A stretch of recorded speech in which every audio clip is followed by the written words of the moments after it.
Today's adventure takes us from Southeast Asia all the way to Mexico City. With a population of over 21 million, it makes Mexico City one of the largest urban areas in the world. Today we're meeting an American expat who decided to leave America for a new life in Mexico City to raise her 2 children. We're gonna hear her story and explore what life is like for her here in Mexico City. Let's go.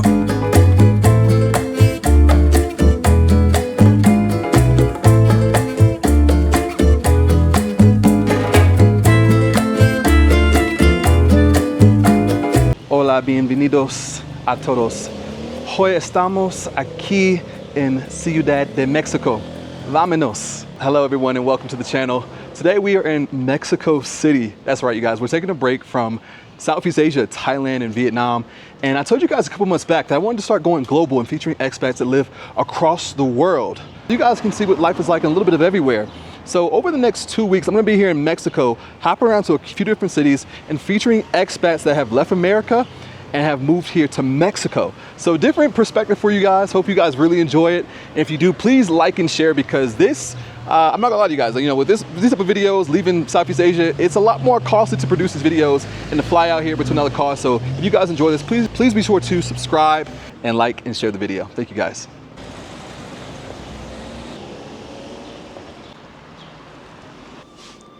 Bienvenido a mi casa. Thank you.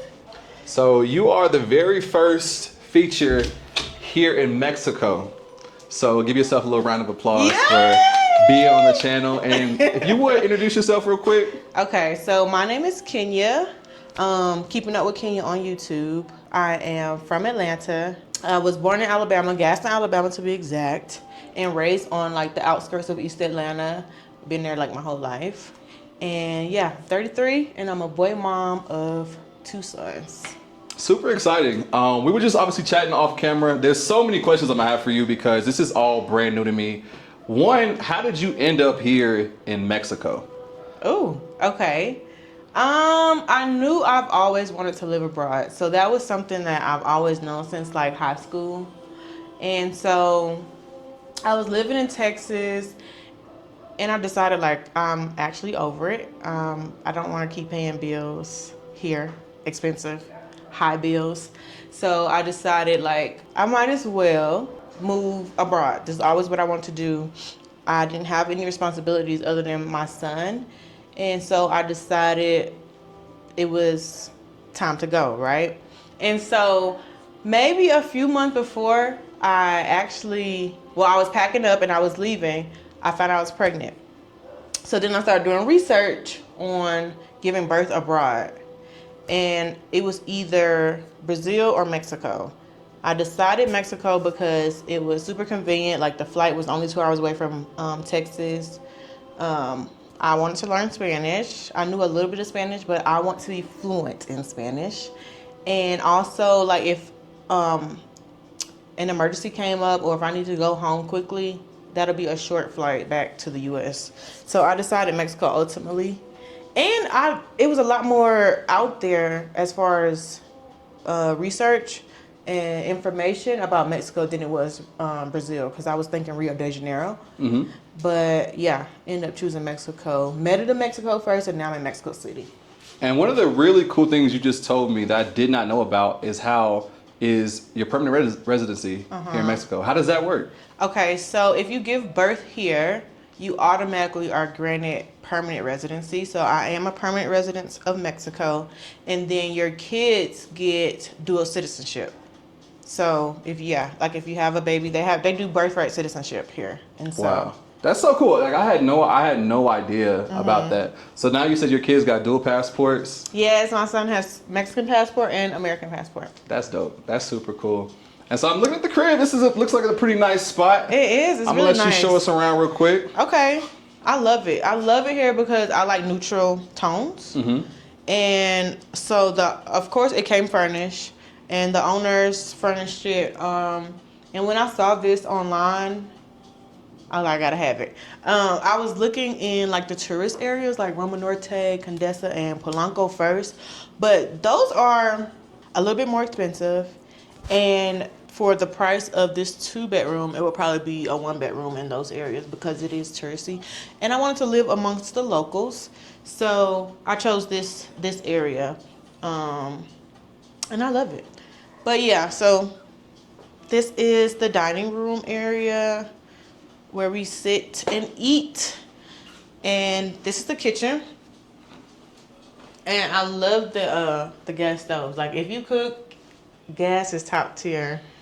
Now in Thailand, a lot of expats don't really cook. Oftentimes the kitchen is not really that equipped to cook big meals anyway. But you have a decent sized kitchen. You have a stove. It's great size. Now my question is, do you prepare food or you mainly eat out? It's both. I do both. Yeah.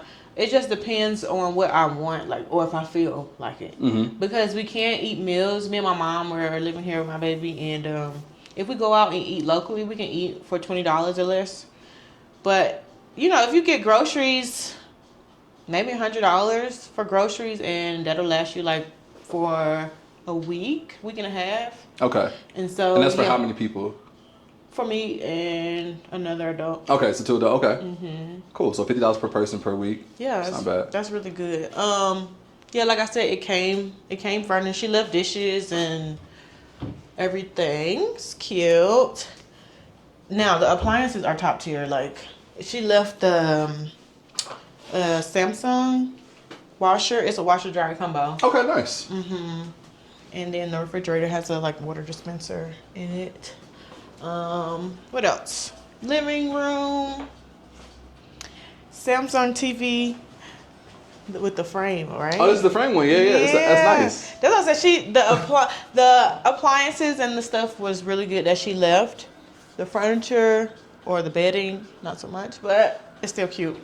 And how much does like your additional, like your water, does that include water, electricity? So it's not included. Water, gas, and internet is about $50, but it's every 2 months. Oh, okay.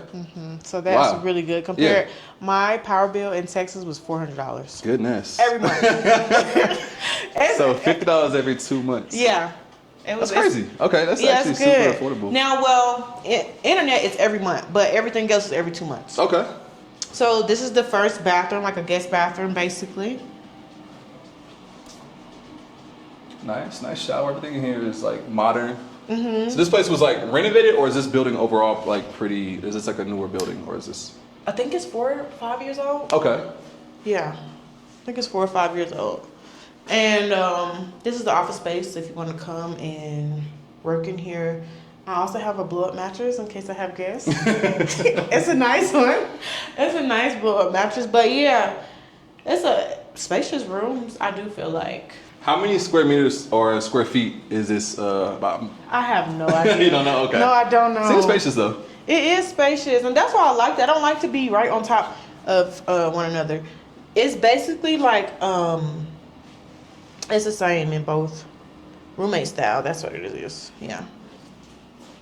And then the closet. Ooh, Lord Jesus. The closets are big too. So it's a lot of storage in the closet. Did you bring a lot of stuff with you when you moved here? I brought too much. Really? I was 7 months pregnant when I came. Yeah. Right? And I had 80-pound huge luggage and then like another 40-pound luggage. It was actually ridiculous. And I'm like, I'm never packing like that ever again. Because I had to lug up. And I had a cat. It was too much. Where's the cat at now? He's adopted by a Mexican family. Had to let the cat go. He got adopted, yeah. It was too much for me, yeah. So overall, this is the place.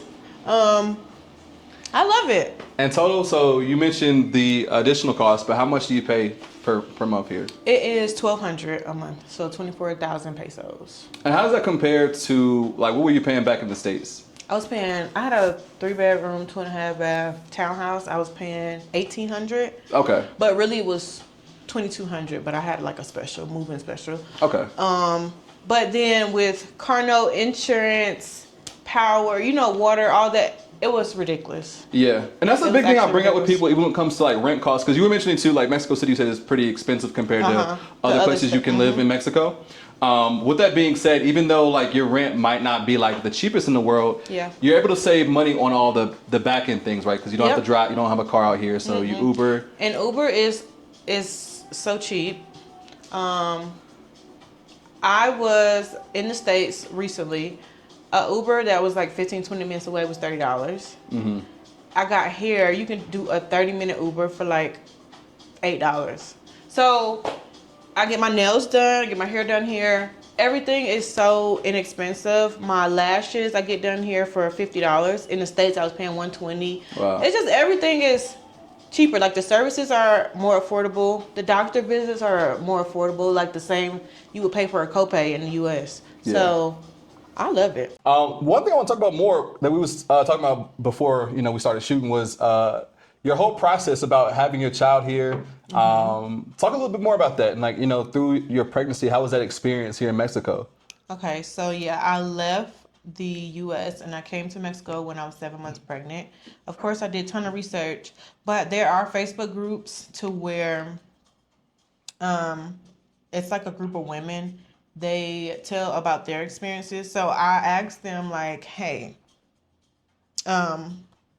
would you recommend, or who would you recommend actually like to give birth with? And they recommended this guy in Merida, Mexico. His name is Dr. Felix, hands down like the best doctor out there.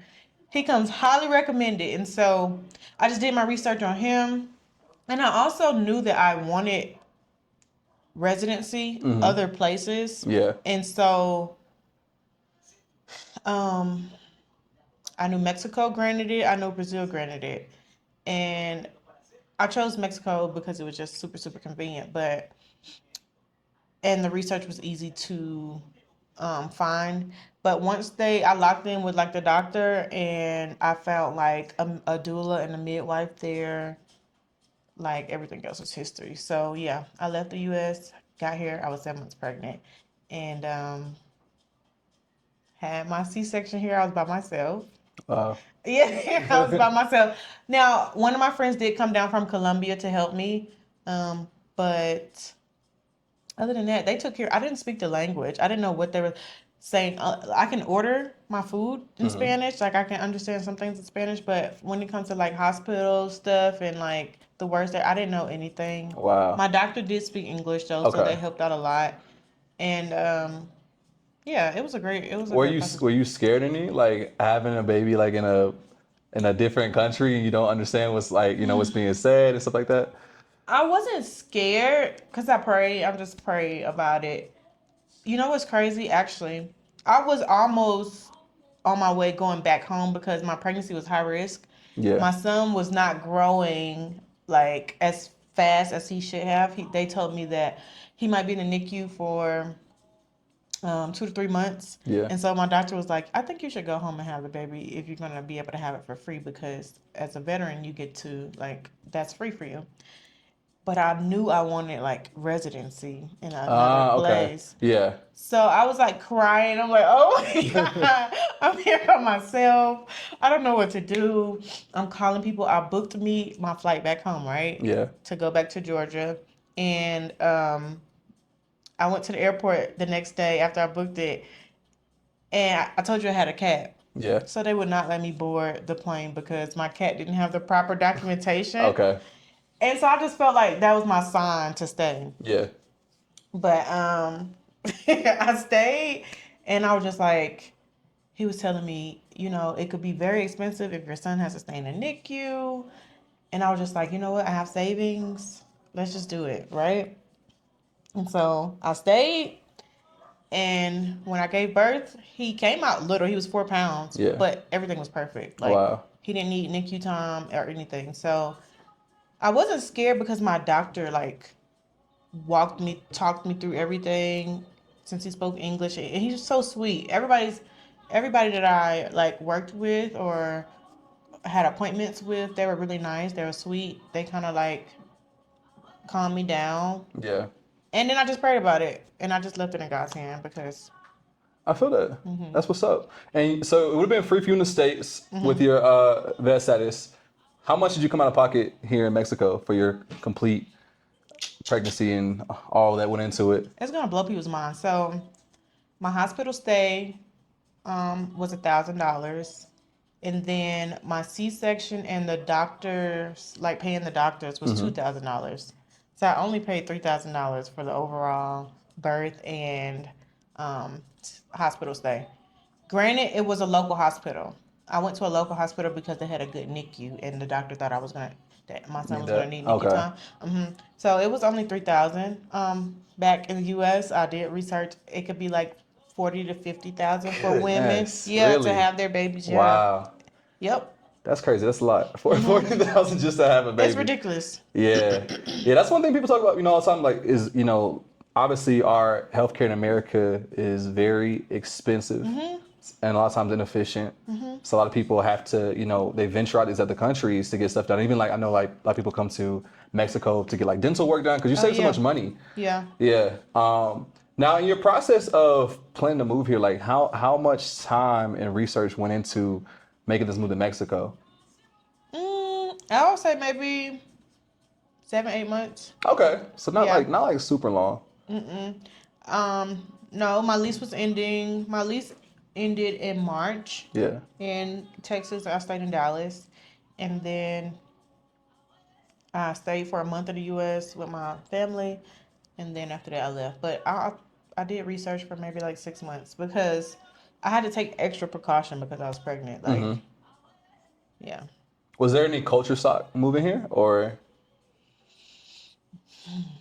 Yeah.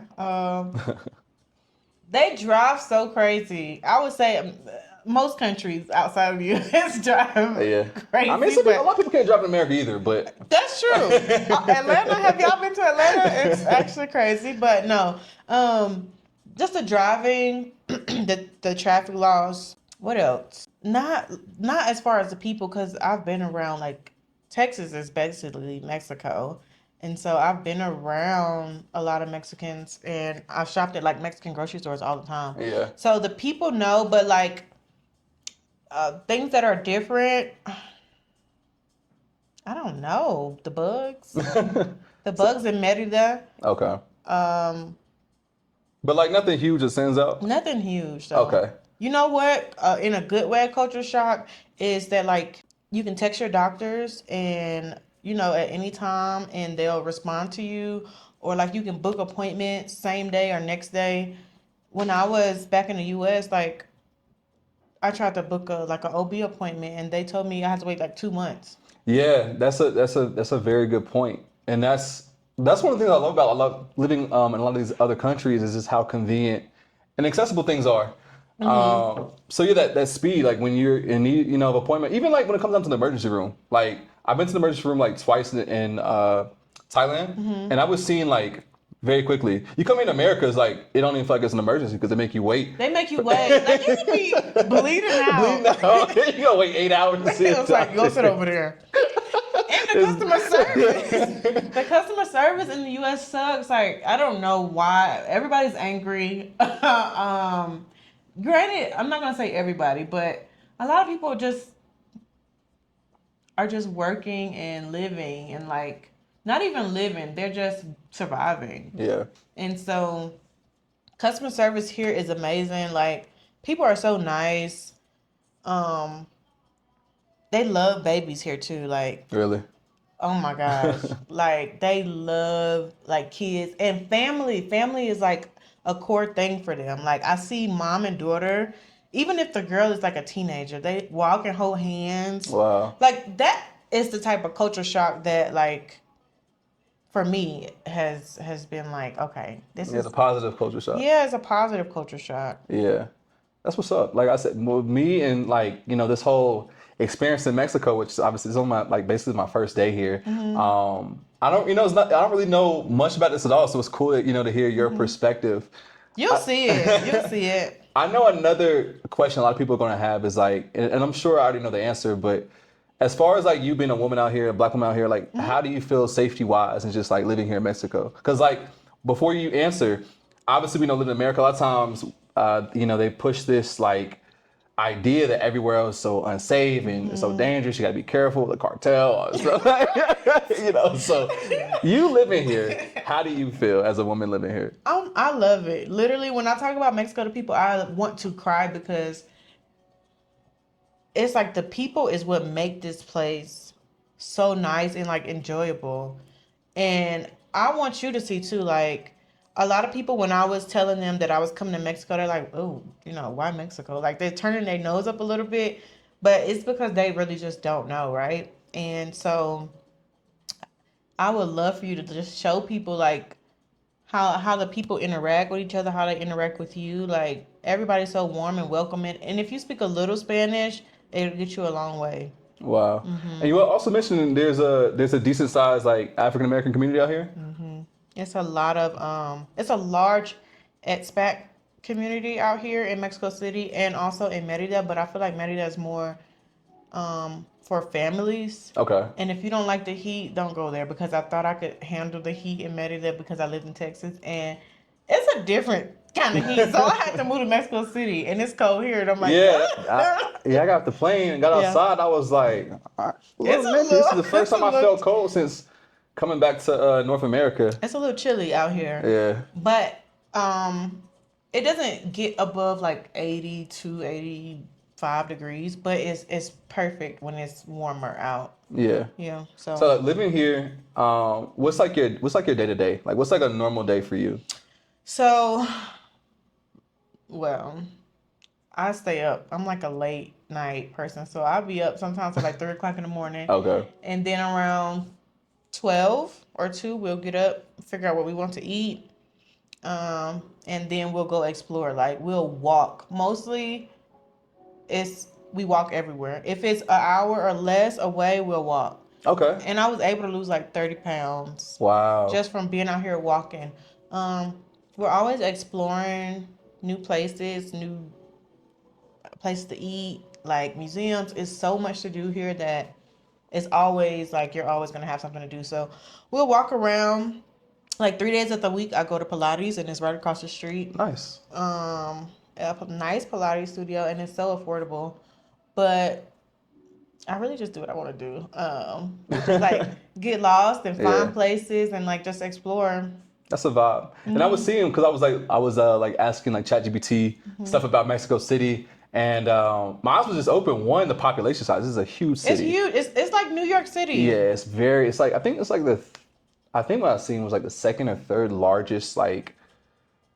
It's like a city. metropolitan. Yeah, it's very large. It might be bigger than New York City. I think it's bigger than New York City, but Thailand is huge too, right?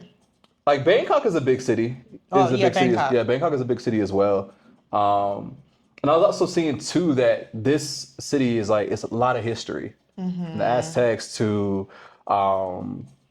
there's a bunch of museums here. You got the pyramids. So it's a lot here. It's like 365 museums here. Goodness. Yeah. Okay. So you'll never run out of stuff to do. And I'm a museum girly. Like I love museums. And so it's always something. It's so many parks. Every like neighborhood has a huge park in it. Yeah. And I love that too because you get to see families out with little kids enjoying their days. I feel like Mexico is alive. Like you can feel like the energy from here. So Mexico, it's definitely a vibe. And I never felt unsafe. I never I don't know. It's just amazing. I haven't felt like the cartel's gonna come and kidnap me. That's a good point to make. Though, like a lot of times, we have this, we create this fear in our mind that's not actually necessarily there. And I'd say that, obviously there's crime in all these different countries that happen. Just have to be aware and vigilant, just like you would anywhere you go. Yeah. Yeah. But overall, you feel a pretty good peace of mind living out here in Mexico. Oh yeah, it's so peaceful. My neighbors, I love my neighbors. I love the people up the street at the grocery store. So I make myself, I want to be like a local. I want to blend in and, get to know everybody. That's amazing. So we got some more planned for this video. We're going to go out to the city a little bit. Go to, is it a market? Yeah, we're going to hit up a market and then we're going to see if you have time, like the cable cars. I haven't been on the cable cars yet, but you get to see the overview of the city. That's dope. I'm excited. I'm super hungry as well. So Oh, me too. I have not eaten today at all. And I worked out. So like my appetite And is it's like 3 o'clock. Yeah, my appetite's up there. So Okay. So we're now getting ready to head over to get some food, see a market, and also some cable cars. So I'm super excited for you guys to get to see a little bit of the city, experience a little bit of this Mexican culture. I'm very excited and I'm starving. So let's go. Vámonos.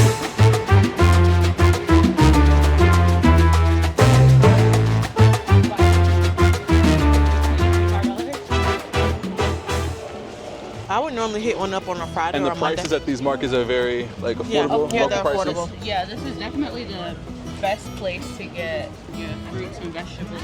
Like it's not like in the States where if you go to the grocery store, you're gonna get like a better deal. Yeah. No, like this is actually cheaper than what you get at Walmart here. Wow. Yeah. And like, so if a foreigner like comes here, is like the pricing still pretty honest, or like is it better if you speak Spanish? It's better if you speak Spanish, and it's better if you go with somebody who knows. Okay. Like, I would say a local, but I'm not officially a local. Okay. But I know how much things are supposed to cost. Right. So yeah. Okay. Yeah. So like, I just bought this bag before I came here, and like I'm used to negotiating in Thailand, but I can speak some Thai, so it helps. Oh, you but can like, speak in Thai. but this was like 300 pesos. I think that's Is it a good deal? Yeah, I Okay. think that's good. Okay. Cool. I think that's decent.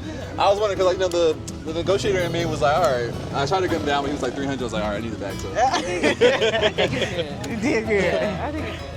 I'm gonna let you That's go cool, first though. so you can see. See you guys with this local market right now. Oh look, some natural sponges. Yeah, loofah sponges. Loofahs, yeah. I have not ate today, so all this food is smelling good. Yes. All the local cuisine. The thing is, if you come to the market, you gotta have cash. Some people will take a card and they'll take like transfers. Luckily he has his Yeah. pesos on him. Yeah, yeah. I'm pretty. That's what I assume. The same way in Thailand. You go to the local market, you pay with cash or QR pay. This is great if you wanna like learn Spanish. You know, you gotta get books in Spanish. How much Spanish can you speak? Are you pretty like semi-fluent, or where do you think your level is at? I think. She's good. No, I'm a level 4. Pretty good? I'm at a level 4. Level 4? Yeah. Out of 5? No, No, out of 10. I would say okay. Out of 10. I think you should give yourself more credit. Yeah. It's enough to get around. You guys see fresh Are those tortillas. Hola.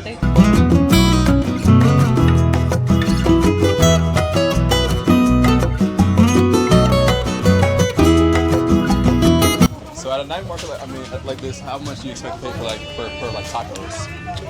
Probably 20 pesos. 20 pesos? $1.25. Okay. Yeah. I know me and my mom, we were at a market. We got a mango smoothie, 4 tacos, a whole 2 things of like elote corn, and we only spent $10 for like everything. That's pretty too. What's this fruit called? This is called mame. Mame. Okay. It's really nice with milk. Yeah. This is mame. This is called Camote. Camote. Camote. Okay. Tastes like it looks like a sweet potato outside the skin. This is sour sauce. Oh, it does, yeah. Oh, they got sour sauce. It's like sour sauce. Hola, hola. It's really good. It's cancer curing fruit. Really? Yeah. You find here in That look good abundance. too. And it's not as pricey as the States. And This is sour sauce right here, right? It's in the jar. Sour sauce in the jar. Yeah. But yeah, very high in antioxidants, really good for you.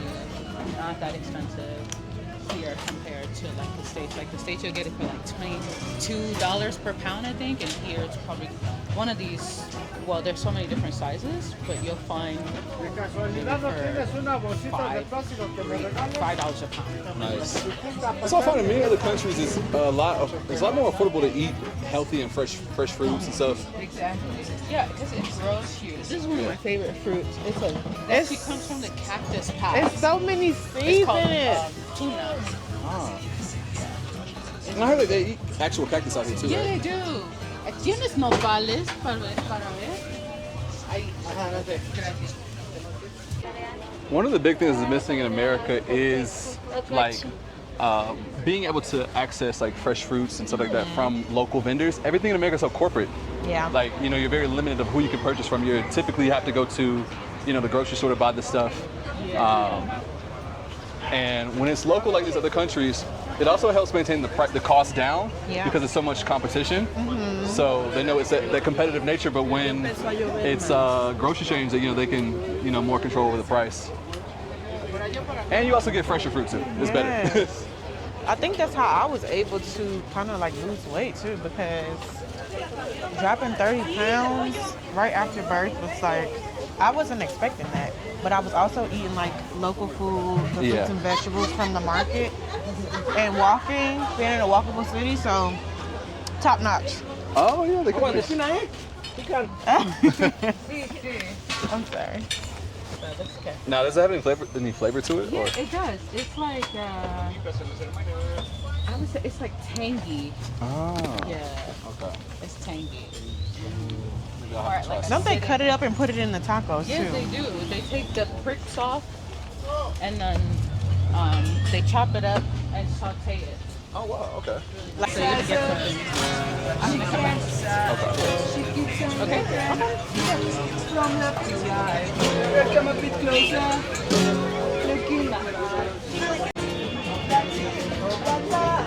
Okay. Well. Wow. Get on the way. Yeah.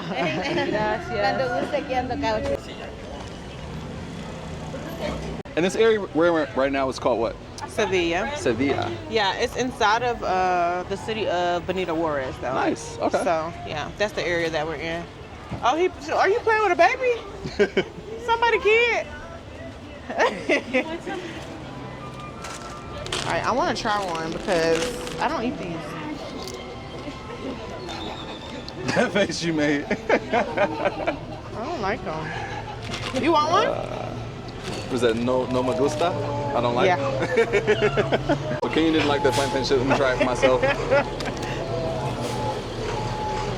It's okay. I like regular, like fried plantains, I guess, not the chips. I need maybe a little salt. Maybe this one's all well. But it's not bad. It's pretty plain though. Yeah, it's just plain. Oh!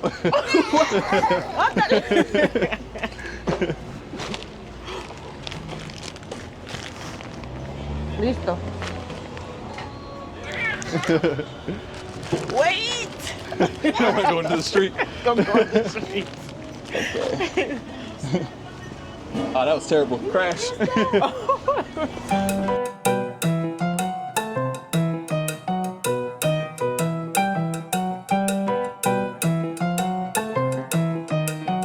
So we're getting ready to board these things right here, which is going to have us in the air. And it takes you around the city.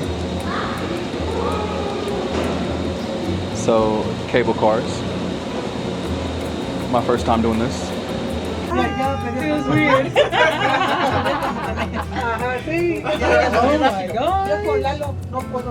Oh my god. Can you see a good bit? Okay, that's clear.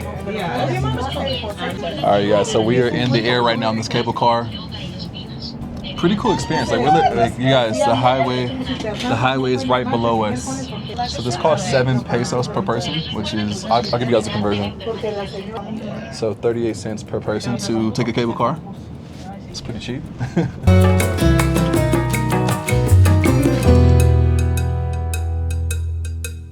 All right, so we just completed our cable car ride, which is really cool to be able to do and see the city from a different viewpoint perspective. And like I said, it only costs 7 pesos per person, so they use it as actual transportation to get to their different parts. So it's not just for like sightseeing, but obviously you can do that as well. That's what we're doing right now, which is really cool. So now we're gonna try to find some food in this area. We have no idea where we're at. We just gonna hope we're welcome in this neighborhood.